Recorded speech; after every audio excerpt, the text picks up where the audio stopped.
Then grief was crying, missing someone, feeling broken. But grief at this depth isn't emotion anymore. It's the horrifying realization that consciousness itself can become permanently disfigured by love.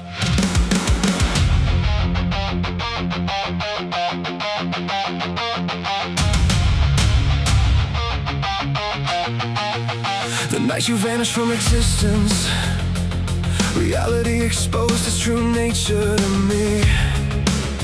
Not as beauty, not as purpose, but as something brutally indifferent. Because the sky watched you disappear and continued expanding anyway.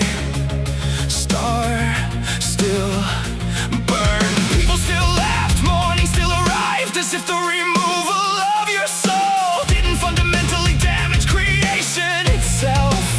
That's what shattered me. Not just losing you, but witnessing how existence absorbs devastation without pausing for the sacredness of what was lost. Since then I've understood something terrifying. Human beings are not designed to survive the loss of the person who became their psychological home. Because you weren't just someone I loved, you became integrated into my perception of reality. My routines carried your fingerprints, my thoughts evolved around your existence. Even my nervous system learned your presence. So when death removed you, it didn't take a person from me. It ripped architecture from my consciousness. Nobody explains this part, how grief mutates identity itself, how love can become so biologically internalized. The loss feels like neurological dismemberment. There's a hole in my soul, not symbolic, literal in sensation. Like existence tore open beneath my ribs and exposed an abyss where meaning used to live. Because when two souls intertwine deeply enough, they stop experiencing themselves as separate beings. And when one disappears, the other doesn't simply mourn. They experience fragmentation, a living spiritual incompletion.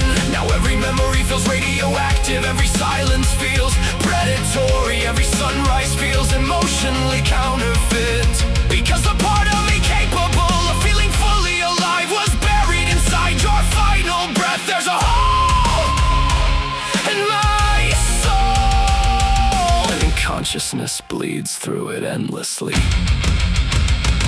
People ask why I can't move forward, as though grief is resistance instead of transformation. But they don't understand the person I was before your death no longer exists. Loss at this depth rewrites human identity. It alters time perception, changes sensory experience, distorts emotional processing. Even love itself becomes terrifying afterward. Because once you've experienced a connection capable of psychologically merging two existences, you realize losing it is indistinguishable from annihilation. Sometimes I still feel your presence, not sentimentally, neurologically, like my brain still searches for your consciousness inside ordinary moments. And when it fails to find you, the absence hits with catastrophic force again, as though my soul keeps reliving the collision between memory and reality. That's the true horror of profound loss. The dead don't disappear all at once, they vanish repeatedly. Every single day and every moment they should still exist. But don't I no longer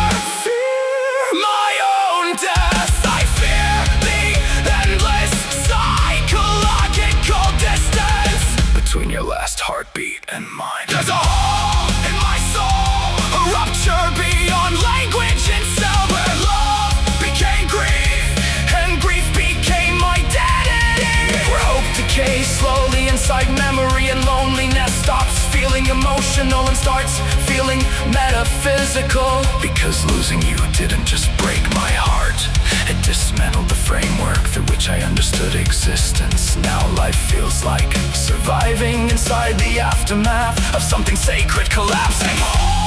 In my soul, and the echo inside it sounds like your name. Some forms of love are too psychologically immense to accept permanent separation from. Maybe eternity isn't wishful thinking.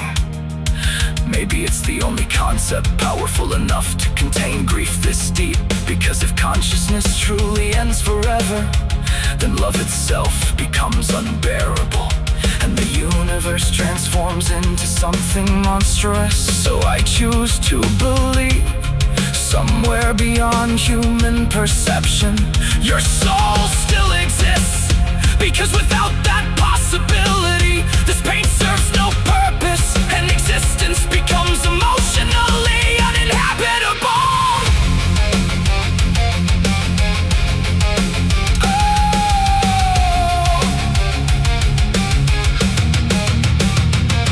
There's a hole in my soul where my future once lived, where safety once existed, where reality once felt human, and no amount of time will heal it. Because healing implies restoration, but some losses permanently alter the structure of being. Some love stories end so violently, they leave spiritual debris scattered through the survivor forever. And maybe that's the final truth about real love. It doesn't merely touch the heart, it rewires consciousness itself. So when it's torn away, the soul continues existing, but never entirely returns to itself again. People think grief is about missing someone, but at its deepest level, grief is becoming a stranger to the person you used to be before part of your soul was taken out of existence by love.